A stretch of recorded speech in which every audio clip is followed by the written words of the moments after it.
A billionaire CEO collapses to his knees as an unpaid intern reclaims a stolen software empire. How does a silent intern legally destroy a powerful corporate titan? Kalen Vance commanded the 60-floor executive boardroom with practiced, predatory grace. The billionaire CEO adjusted his immaculate bespoke jacket, soaking in the breathless attention of 30 global stakeholders. Behind him, massive holographic displays pulsed with the framework of a revolutionary algorithmic trading platform. Vance gestured widely, claiming the visionary sleepless nights required to build such flawless architecture. Yet, as he referenced a complex data sorting mechanism, his eyes darted nervously to a set of mismatched cue cards, his sweeping confidence briefly breaking before he forced a hollow laugh and changed the subject entirely. Standing in the furthest, darkest corner of the expansive room was Elian Cole. The unpaid intern wore a wrinkled, off-the-rack button-down shirt, clutching a spare presentation clicker like a servant waiting for an order. Vance did not look at him. Nobody looked at him. He was entirely invisible to the titans of industry gathered around the polished mahogany table. Elian remained perfectly still, his breathing steady and slow. His right hand rested casually over his chest, two fingers rhythmically tapping against the concealed, rigid outline of a metallic flash drive hidden inside his breast pocket. He watched the CEO turn back toward the crowd, raising his voice to demand absolute control over the presentation interface. Vance's voice dropped to the rehearsed register of a man who had told this particular lie many times before. He described the algorithm's foundation as a product of his own exhausted brilliance. 3 years of solitary late-night sessions in a custom-built server lab on the 42nd floor. 17 failed prototypes. A breakthrough at 4 a.m. on a Tuesday. The room absorbed every syllable. Investors leaned forward over their leather portfolios, nodding at the cadence of the story rather than its substance. The holographic displays shifted behind him, cycling through architecture diagrams. Vance swept an arm toward the cascading flowcharts without naming a single component. He spoke of proprietary breakthroughs and a singular creative vision that had reshaped the sector's risk modeling methodology from its foundation upward. Each phrase arrived pre-polished and empty of technical weight. "This is not incremental progress," Vance announced, resting both palms flat on the mahogany table. "This is a complete reinvention of how capital flows through automated systems." A secondary stakeholder on the left side of the table uncapped a fountain pen and began writing. Across the room, Elian Cole had not shifted position. He stood where the ceiling light did not reach, his expression entirely neutral, his right hand still hovering loosely against his breast pocket. He watched Vance gesture toward the primary console with the possessive authority of a man claiming title to land that had never been surveyed in his name. "The intellectual core," Vance continued, his voice thickening with conviction. "Every line of the foundational architecture originated here." He pressed 2 fingers hard against his own sternum.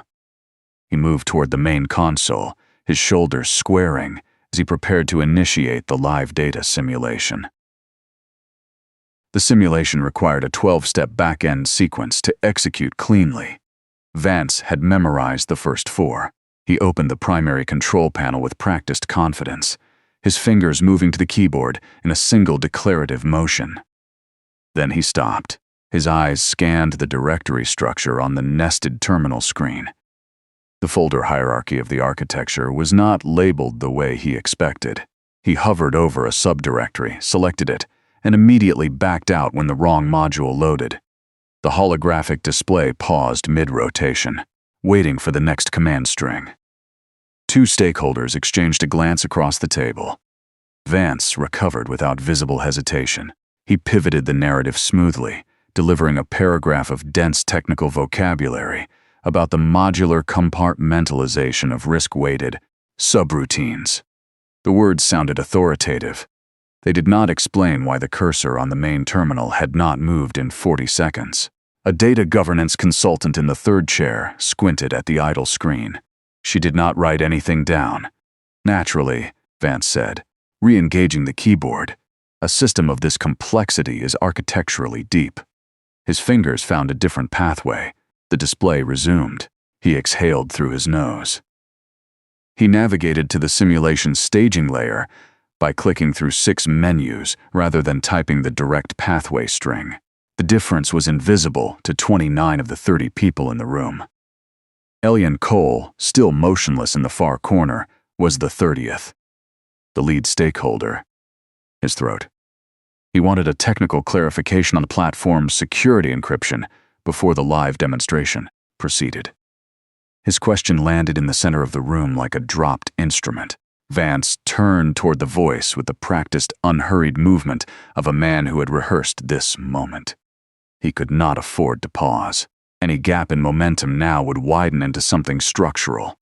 The question was specific. It referenced the layered authentication protocol that governed the encryption key assignment during high-volume transaction windows. The stakeholder had consulted with his technical team before this meeting. He was not asking to understand. He was asking to verify. Vance smiled at the question the way a surgeon smiles at a patient who has correctly identified their own organ.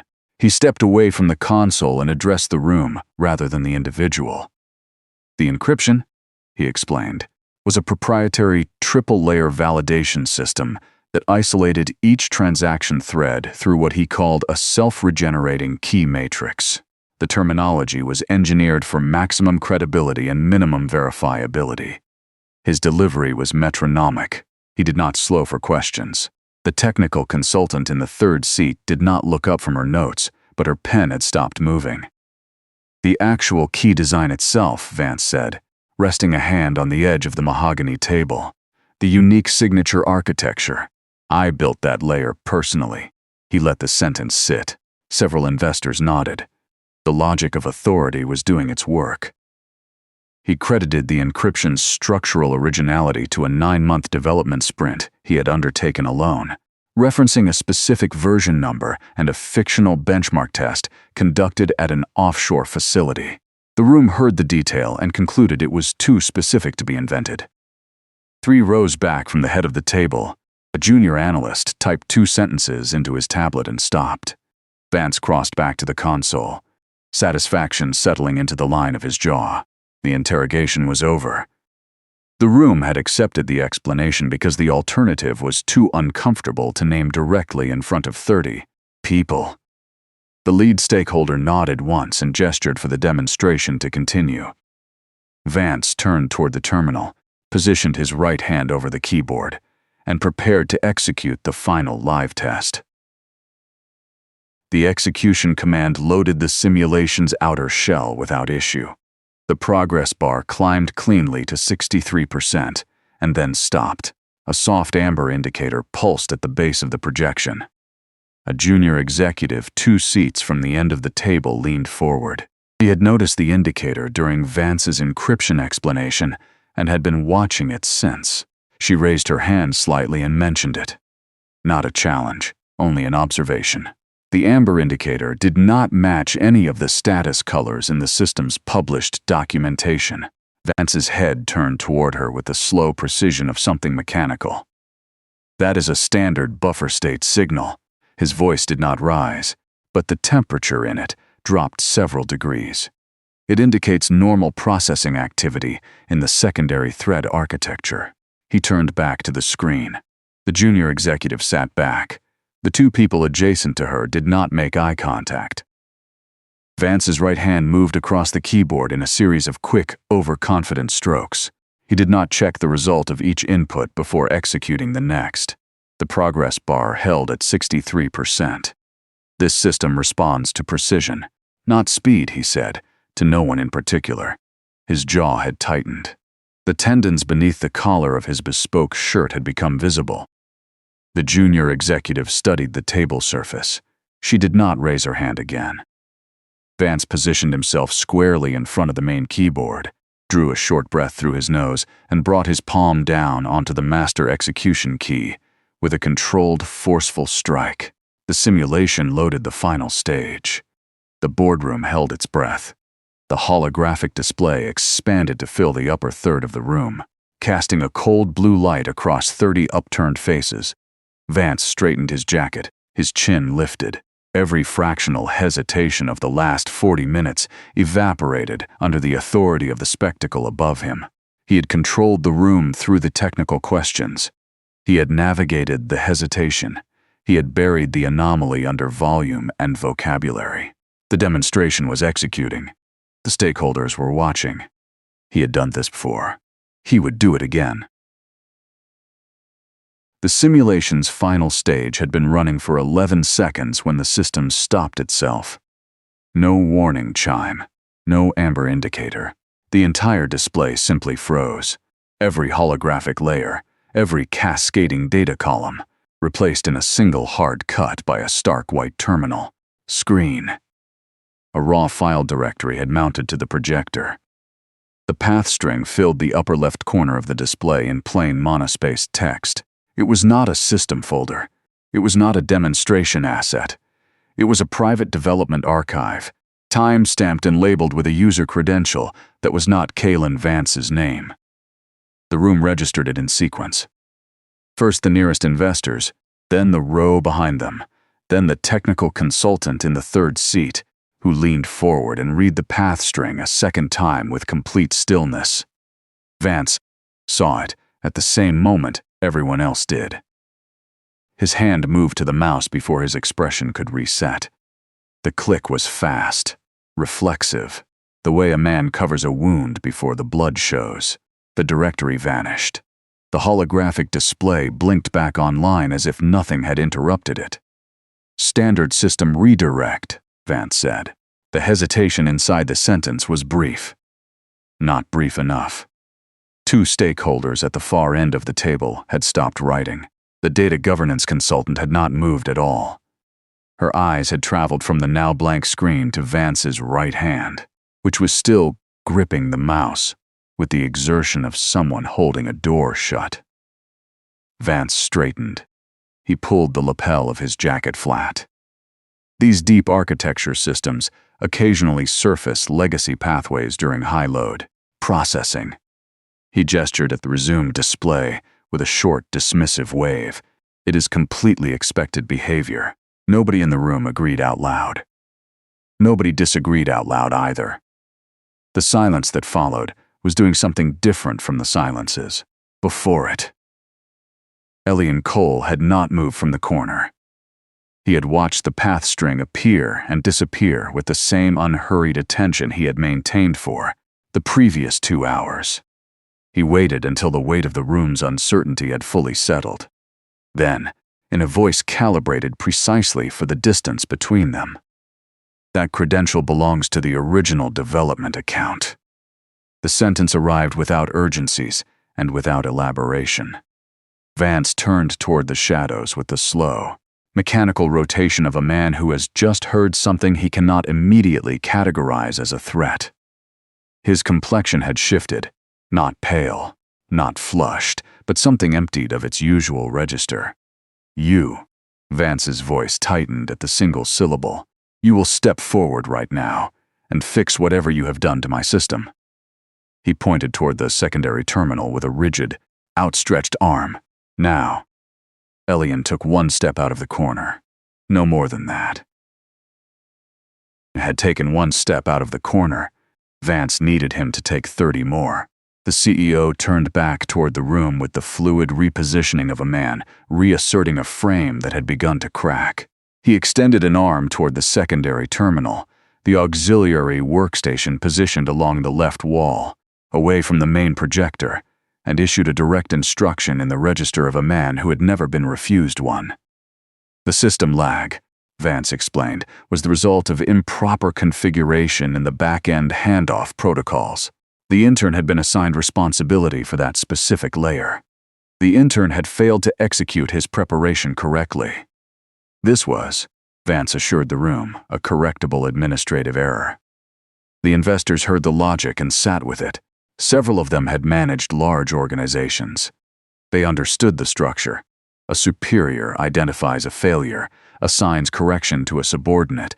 The demonstration continues. The framework was familiar enough to be momentarily convincing. "Override the safety interlock on the secondary terminal," Vance said, his voice carrying across the full length of the boardroom. "Now, use your access credentials and reset the display feed." The instruction was specific.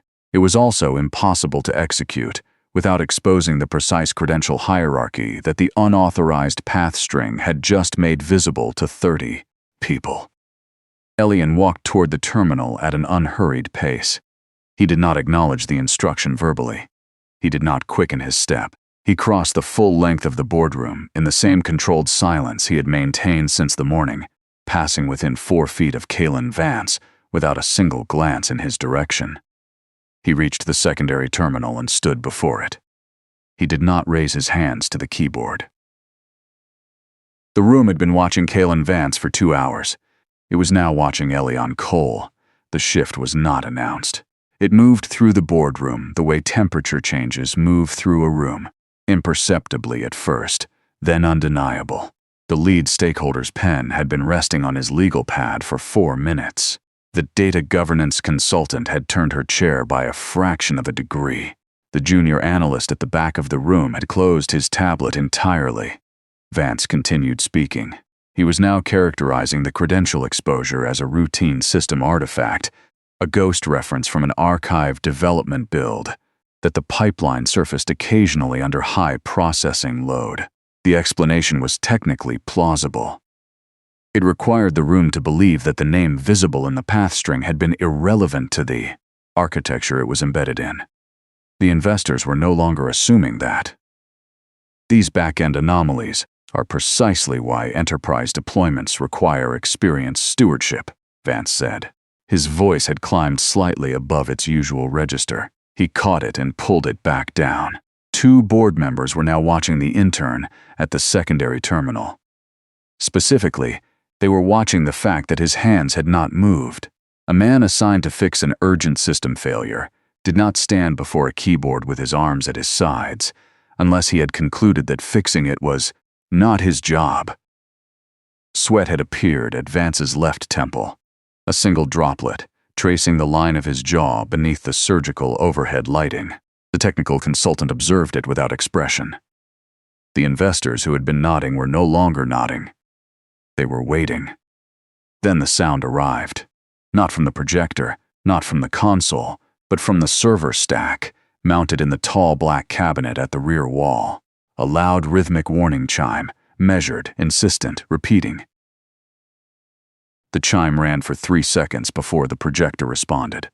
The holographic demonstration, the cascading risk models, the animated data flows, the polished visual architecture Vance had been steering for 2 hours collapsed.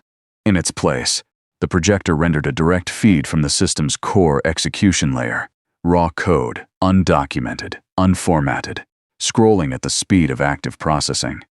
It was not a malfunction. The system was running exactly as designed. It was simply no longer running for Kalen Vance. The code scrolling across the wall-sized display was the actual interior of the algorithm. Not the presentation shell, not the demonstration wrapper, but the living architecture beneath it. Every function call, every variable declaration, every comment string embedded by the original developer was now visible to 30 investors in a 60-floor boardroom. The comment strings were written in the first person. They referenced decisions, design choices, late-night revisions. They were written by someone who had lived inside the code. Someone who understood not only what each function did, but why each function existed.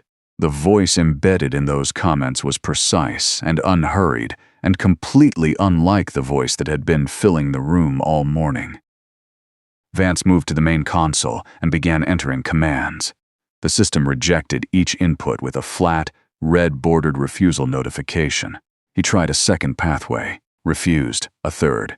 The terminal issued a single line of output text and stopped accepting entries entirely. His administrative access had been suspended. He grabbed a secondary input cable from the console housing and yanked it from its port. The display did not change. The code continued scrolling. The data governance consultant had risen from her chair. She was now standing at the side of the table, reading the projected code with the focused attention of someone conducting a formal review. She did not look at Vance. She did not look away from the display. The lead stakeholder had placed both palms flat on the mahogany table. The expression on his face had passed through suspicion and arrived somewhere considerably colder. He turned to the legal counsel, seated at his left. A single quiet exchange, 4 words at most, passed between them.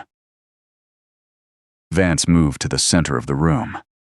He positioned himself between the projector beam and the wall, his body cutting across the scrolling code, casting a broken shadow over the architecture his name was not in.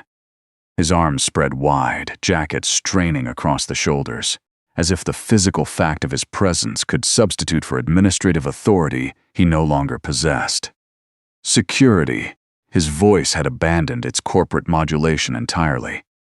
Cut the power to this floor, cut it now. He shouted it toward the ceiling, toward the ventilation panel, where the intercom grill was mounted, toward the general direction of a building that was no longer responding to him, either. The investors did not move. They watched.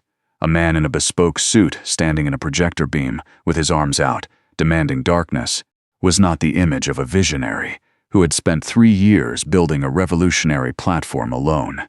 It was the image of a man trying to prevent a room from reading something. The data governance consultant had her phone out. She was not calling anyone. She was photographing the projected display over Vance's left shoulder. Vance turned to the room with both hands raised, volume climbing past professional register entirely. His voice had a fraying quality now, the sound of a structure sousing its load-bearing capacity from the inside. This is sabotage. The word arrived with total conviction and zero evidence. This intern has compromised a proprietary system during a secured stakeholder demonstration, and I will have every person in this building held legally responsible. The boardroom doors shut, not gradually, not by hand.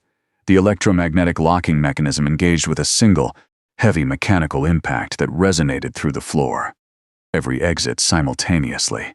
The sound was definitive in the way that structural sounds are definitive, the kind that do not invite negotiation.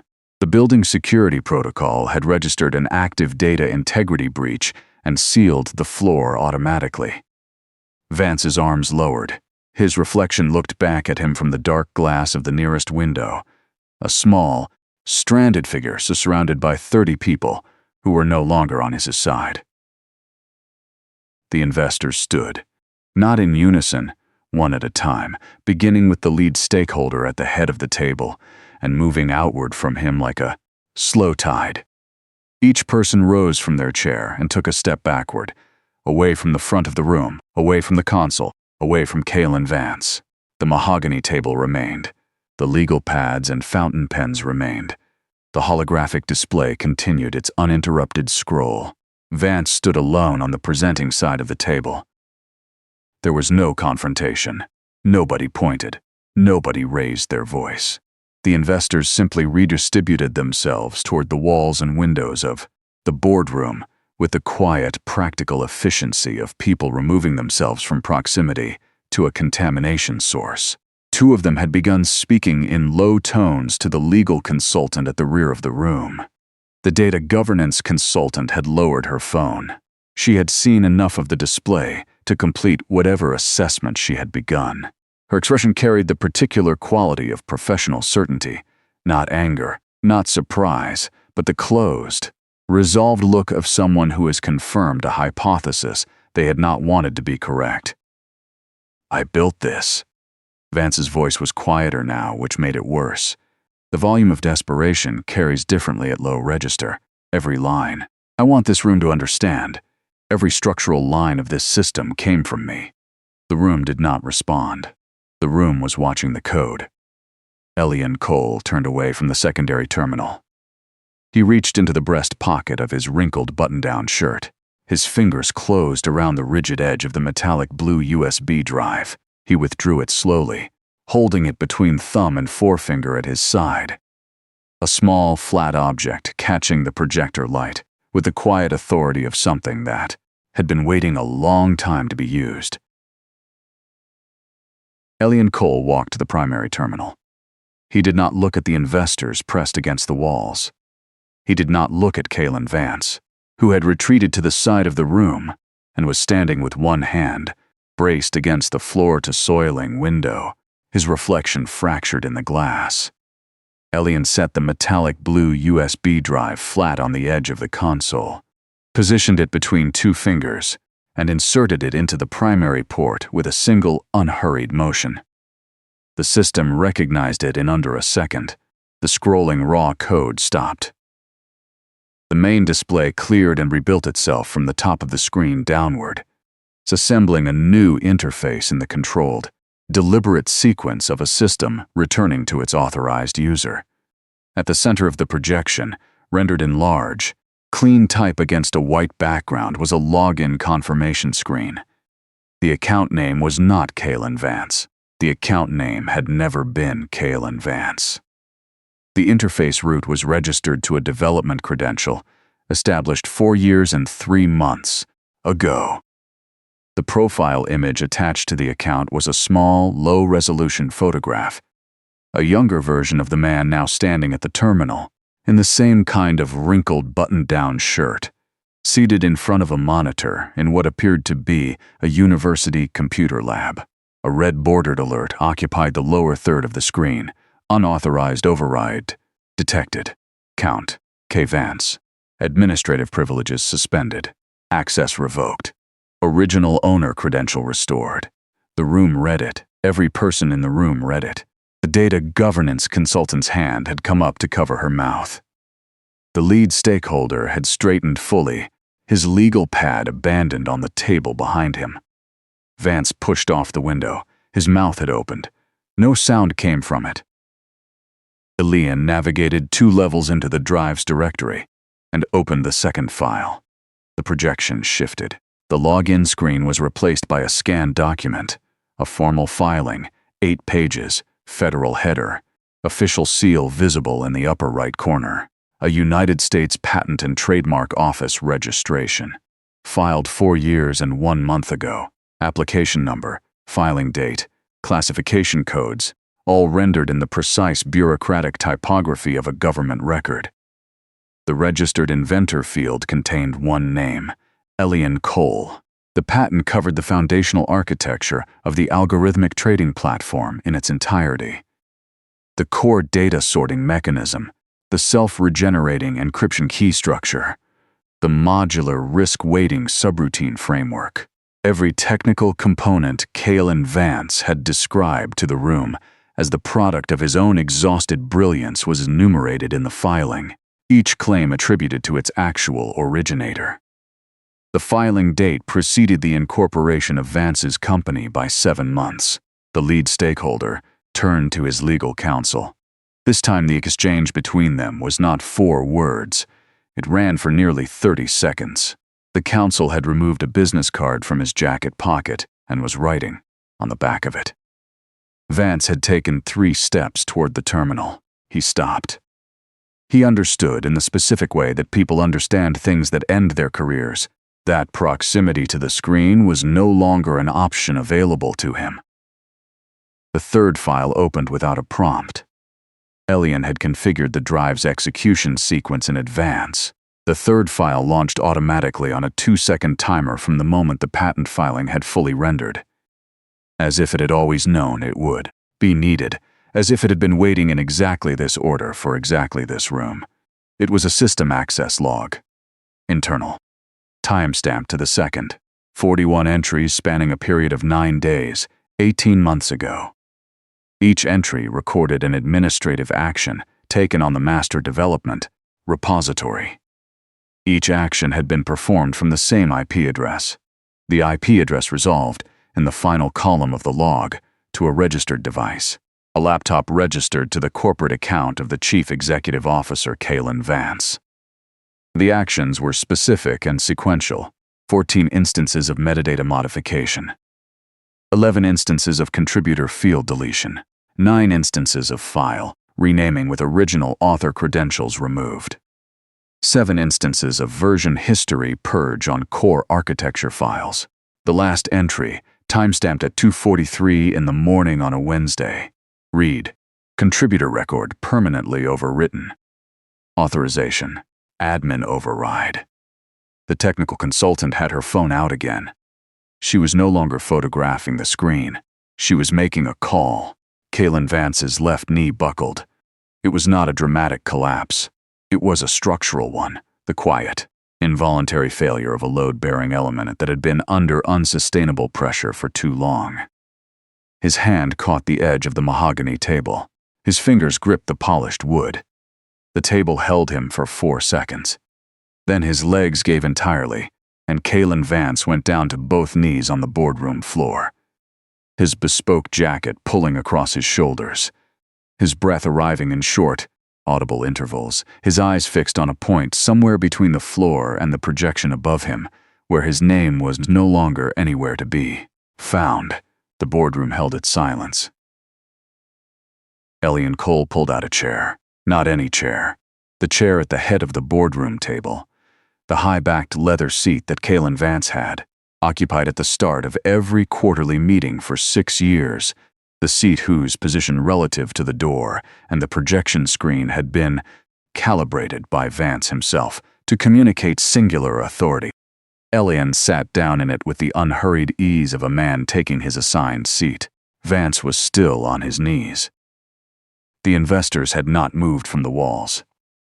They watched Elian settle into the chair, adjust the laptop on the table in front of him with 2 fingers, and open a secondary window on the primary display. A clean project dashboard, his name in the header, the full architecture tree rendered in organized, labeled columns. The system responded to every input without hesitation. There were no amber indicators. There were no refused commands. The lead stakeholder stepped forward from the wall. He was a man who had spent 4 decades navigating the specific terrain where money and credibility intersect, and the calculation he had just completed was not a complicated one. "I need to understand," he said, "the full scope of what we have been looking at this morning." "The platform is complete," Elian said, his voice carrying the same flat clinical register it had held in the corner 2 hours ago. "The architecture, the encryption layer, the risk-weighting framework, every structural component. I can walk you through the technical documentation now or schedule a formal review. Either works." From the floor, Vance's voice arrived in a register that no longer resembled the one that had opened the morning. "You cannot do this." The words were directed at the table, at the floor, at nothing specific. "This company, everything here, I built the infrastructure. I raised the capital. This is The patent predates your incorporation by 7 months, Elian said. He did not look up from the dashboard. The filing is timestamped. The log is timestamped. The credential restoration is timestamped. Everything in this room is timestamped." Vance's hands were flat on the floor. The lead stakeholder had turned away from him. "Walk us through the documentation," the stakeholder said to Elian. "Start from the beginning." Elian worked through the architecture in sequence. He opened each layer of the platform the way its designer would, not by navigating menus, but by typing direct pathway strings from memory, moving through the system's interior with the particular fluency that only comes from having built every room in a structure yourself. The investors had repositioned themselves around the table, leaning in now rather than away, their legal pads open again for the first time since the directory string had appeared on the projection. The data governance consultant was seated. She had been taking continuous notes for 11 minutes. Vance had crawled to the base of the mahogany table. He pulled himself upright using the table edge, got his feet under him, and stood.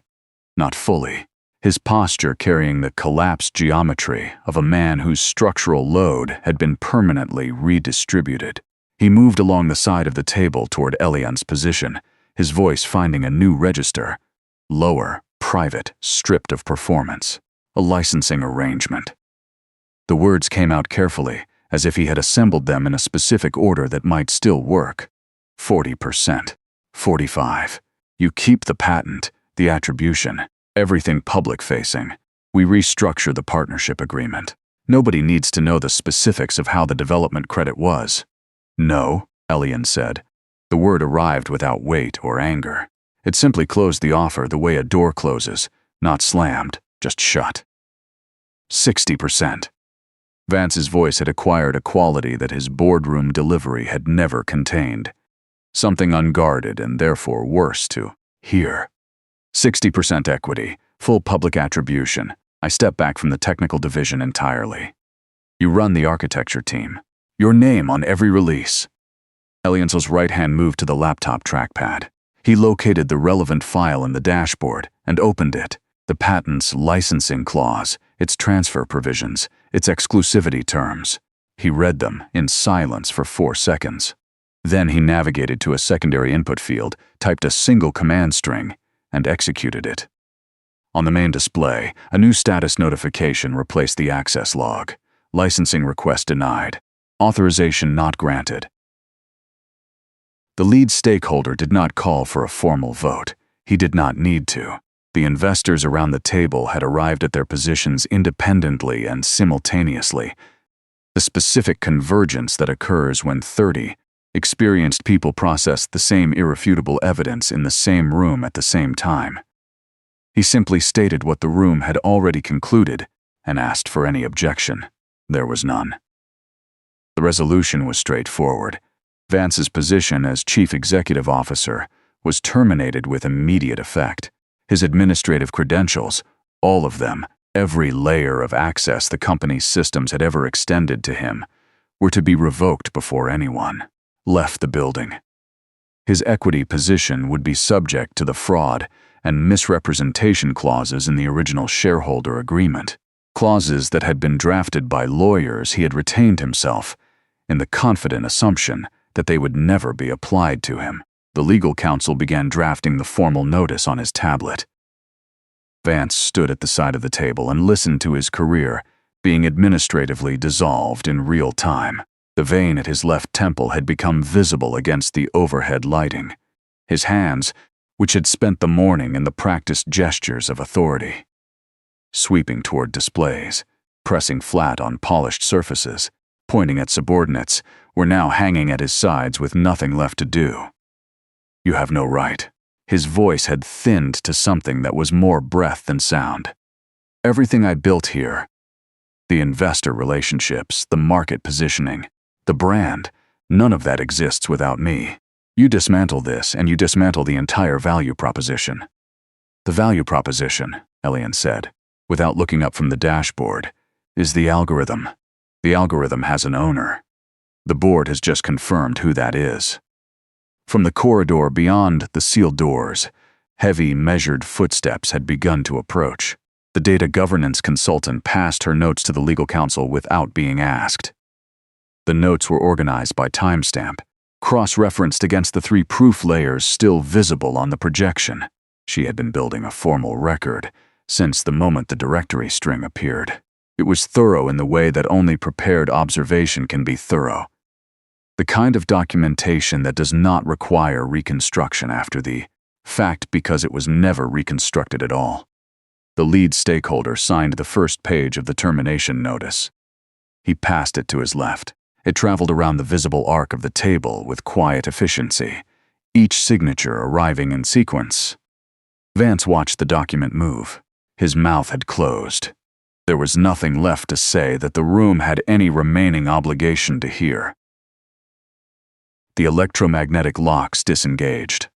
The boardroom doors opened inward, and 2 building security officers entered, not rushing, not aggressive, moving with the specific economy of people executing a procedure they have been trained for.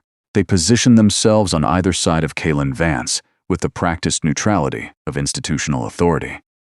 Vance did not resist. The resistance had left his body somewhere between the floor and the table edge. What remained was the purely mechanical process of a man being relocated from one place to another. I want my legal team.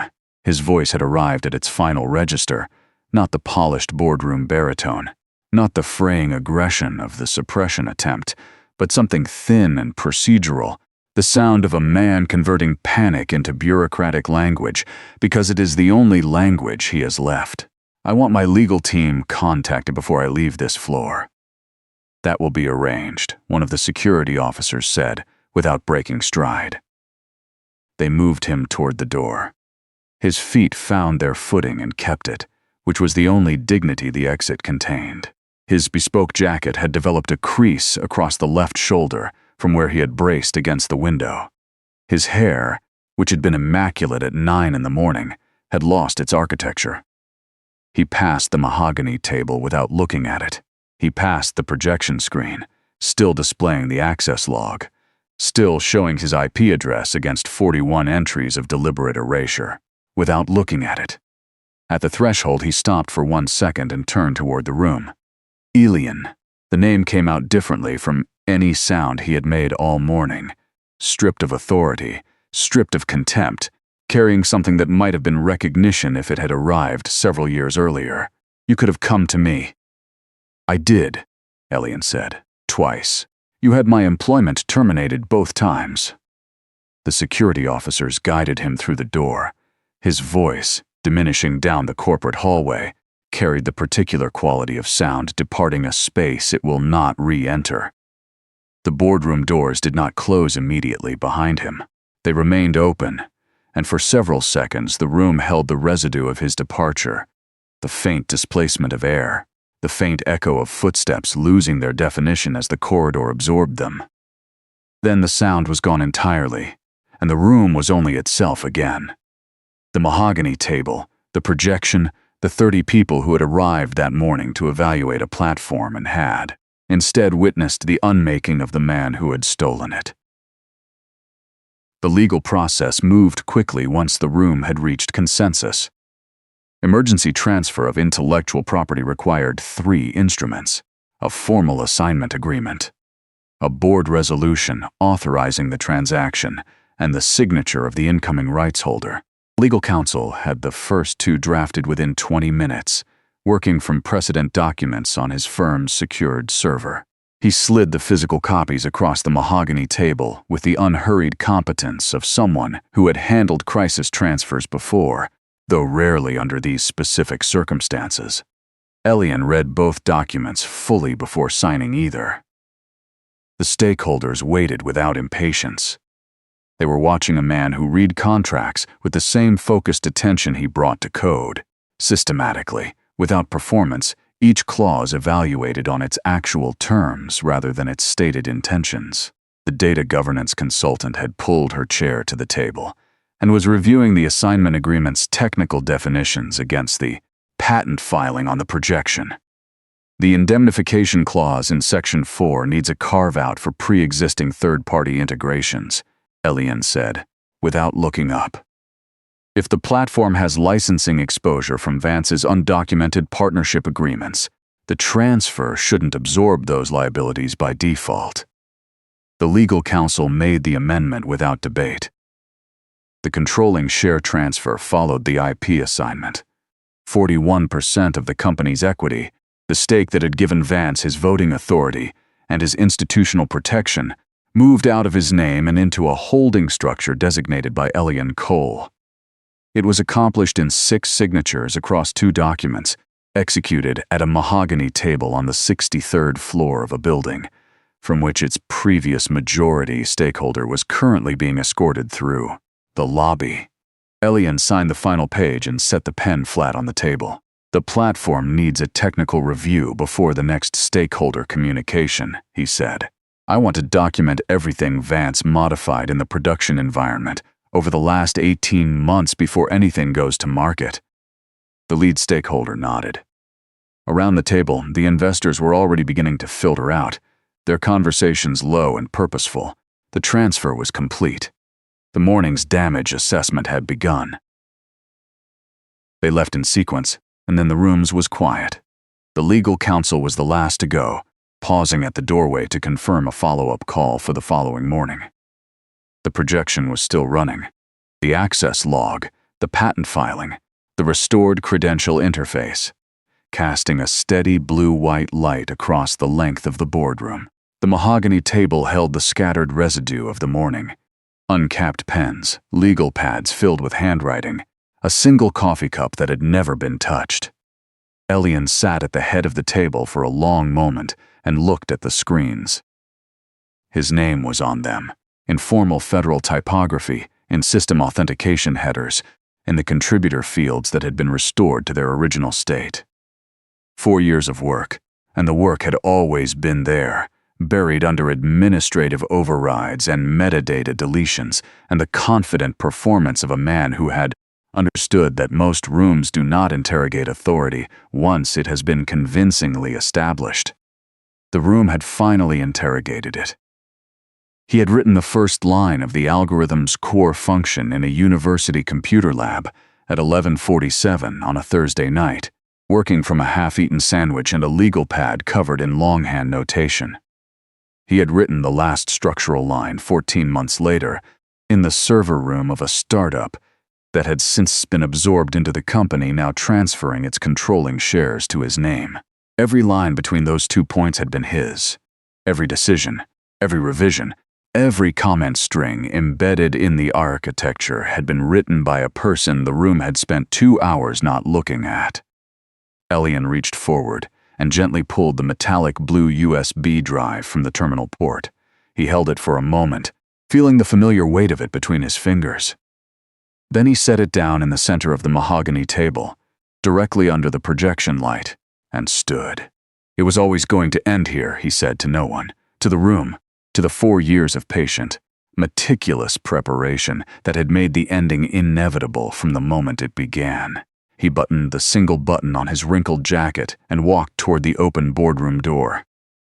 Behind him, the projection continued its quiet display, his name, his filing, his work, illuminating an empty room with the steady, indifferent persistence of a record that had always existed, and had simply been waiting for someone to stop suppressing it.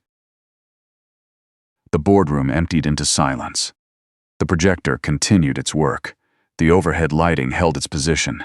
The mahogany table, 63 floors above the city, received the last available light from the afternoon, moving through the floor-to-ceiling windows and distributed it evenly across its polished surface. At the center of the table, the metallic blue USB drive rested where Elian Cole had placed it. Flat, still, catching the projection light along one edge, so that a thin line of cold blue ran the length of its casing. A small, precise object in a large, ordered room, returned to exactly the position it had always deserved to occupy. The screens behind it still displayed his name. Kalen's case closed that morning. Julian's did